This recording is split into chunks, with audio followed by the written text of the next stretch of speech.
Welcome to our channel.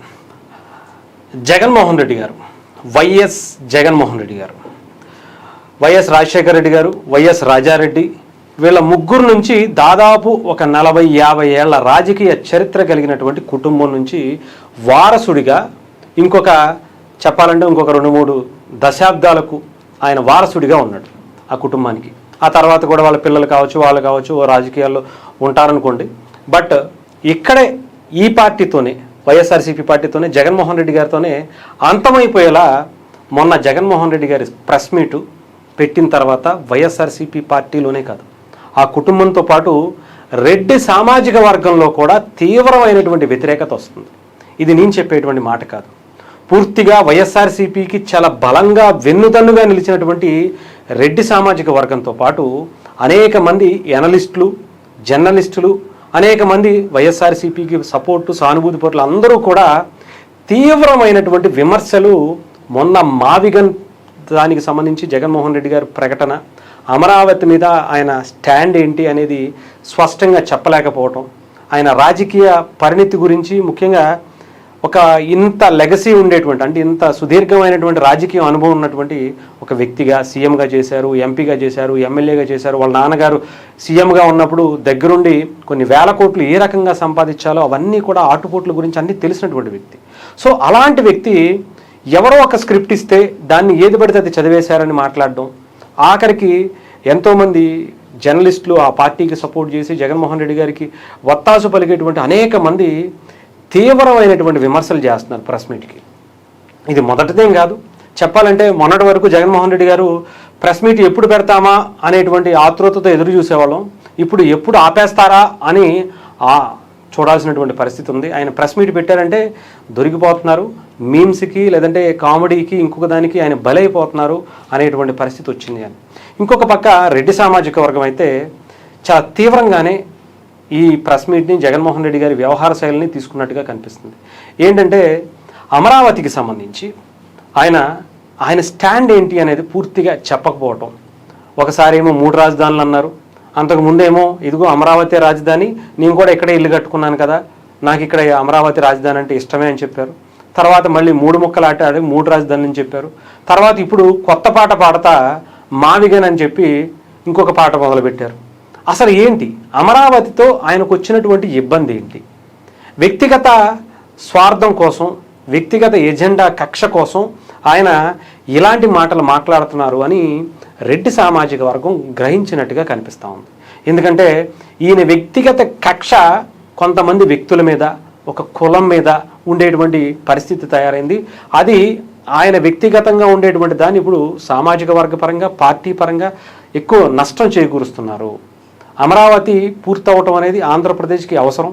ముఖ్యంగా ఇలా ఏదీ లేకుండా అసలు రాజధాని అవసరం లేదనేటువంటి ప్రకటన చేయటం చాలా తీవ్ర ఇబ్బందికి, ఇంకా చెప్పాలంటే జగన్మోహన్ రెడ్డి గారికి అనవసరంగా సపోర్ట్ చేసాం రా బాబు అనుకునేటువంటి ఆలోచన కూడా వచ్చేసారట. ఎందుకంటే అమరావతి పూర్తయితే ఆయనకి ఏంటి ఇబ్బంది? ఇక్కడ ఒక మాట మాట్లాడతారు, పార్లమెంట్లో ఇంకో మాట మాట్లాడతారు, ప్రెస్ మీట్లో ఒకటి మాట్లాడతారు, బయటకి వేరేలా చెప్తారు. అసలు ఏంటో ఏం మాట్లాడుతున్నారు, ఒక దాని మీద మాట తప్పను మడమ తిప్పను అనేటువంటి వ్యక్తే ఇంత దారుణమైనటువంటి మాటలు, ఇన్ని రకాల మాటలు ప్రకటనలు చేయటం అనేది ఎవరికి కూడా నచ్చట్లా.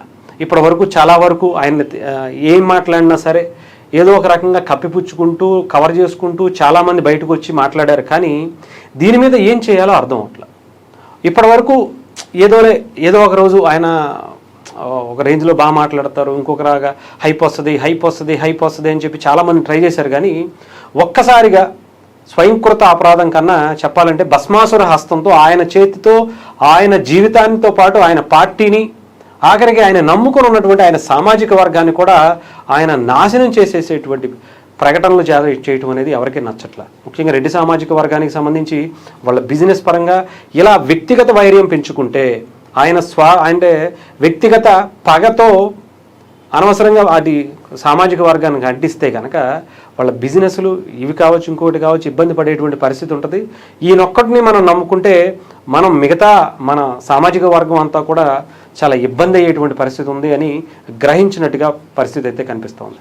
ఏదేమైనా జగన్మోహన్ రెడ్డి గారి ఒక్క ప్రెస్ మీట్తో ఇప్పటి వరకు హైప్ వస్తుంది ట్రై చేస్తాడు, ఏదో ఒకటి వస్తుందిలే, ఏదో ఒక మిరాకిల్ జరుగుతుంది అనేటువంటి ప్రతిసారి కూడా జగన్మోహన్ రెడ్డి గారు ప్రెస్ మీట్ పెట్టడం ఇంకా అయిపోవడం. ఆ తర్వాత మొన్న ఇచ్చినటువంటి ప్రెస్ మీట్ అయితే కంప్లీట్గా ఒక స్ట్రాంగ్, ఇంకా ఎలా అంటే ఒక ఐరన్ సిమెంటు అన్ని రకాలుగా ఒక స్ట్రాంగ్ మెటీరియల్తో తయారు చేసి సమాధి కట్టేసినట్టు అయిపోయింది. ఇంక ఈయన ప్రెస్ మీట్ పెడితే ఇంకా మళ్ళీ ఇంకో జీవితంలో మనం ఇంకా అసలు వైఎస్ఆర్సీపీని నమ్ముకుంటే మన పరిస్థితి కూడా ఇలాగే ఉంటుందిరా బాబు, మనం అసలు వద్దు అనుకునేటువంటి పరిస్థితికి వచ్చేశారు అన్నట్టుగా మనకి సోషల్ మీడియాలో వైఎస్ఆర్సీపీ బాధ, ఏం చేయాలో వాళ్ళ బాధ ఎవరితో చెప్పుకోవాలో, ఏం చెప్తే ఏమవుతుందో కూడా తెలియలేక, మింగలేక, కక్కలేక ఇంకా చెప్పుకునేటువంటి పరిస్థితికి ఉంది. ఏదేమైనా జగన్మోహన్ రెడ్డి గారు ఎవరో స్క్రిప్ట్ రాసి ఇచ్చారు అని చెప్పి కేఎస్ ప్రసాద్ గారు లాంటి ఎనలిస్టులు మాట్లాడుతున్నారు. ఆ ఇచ్చినోడినైనా సరే కనీసం మార్చండి అయ్యా అంటే, మార్చటం కన్నా జగన్మోహన్ రెడ్డి గారు కూడా ఇంత సుదీర్ఘమైనటువంటి రాజకీయ అనుభవం ఉంది కదా, ఉన్నప్పుడు కనీసం అరే ఏంటిది, ఇది కరెక్ట్ కాదేమో, మనం చదువుతున్నప్పుడు మరి ఇది మరీ కామెడీగా ఉంటుందేమో, ప్రజలు పిచ్చోళ్ళు అనుకుంటారేమో అంటే ఒకసారి చేశారంటే అనుకోవచ్చు. పదే పదే ఇదే రకమైనటువంటి స్క్రిప్ట్ ఇచ్చి ఆయన్ని ఒక లైన్ని 2-3 సార్లు చదవనిచ్చేటువంటి పరిస్థితులు కూడా కనిపిస్తుంది. మరి అలాంటప్పుడు డెఫినెట్గా ఆయనకు కూడా ఇంత రాజకీయమైన ఉన్నటువంటి స్వీయగా ఆయన తీసుకునేటువంటిది ఉంటుంది కదా, అరే ఇది కరెక్ట్ కాదు, ఈ లైన్ కరెక్ట్ కాదు కదా, ఇది కరెక్ట్ కాదు కదా, ఇది అవునా కాదా, 1-2 సార్లు ఆయన తెలుసుకునేటువంటి అవగాహన, పరిజ్ఞానం కూడా లేదంటారా?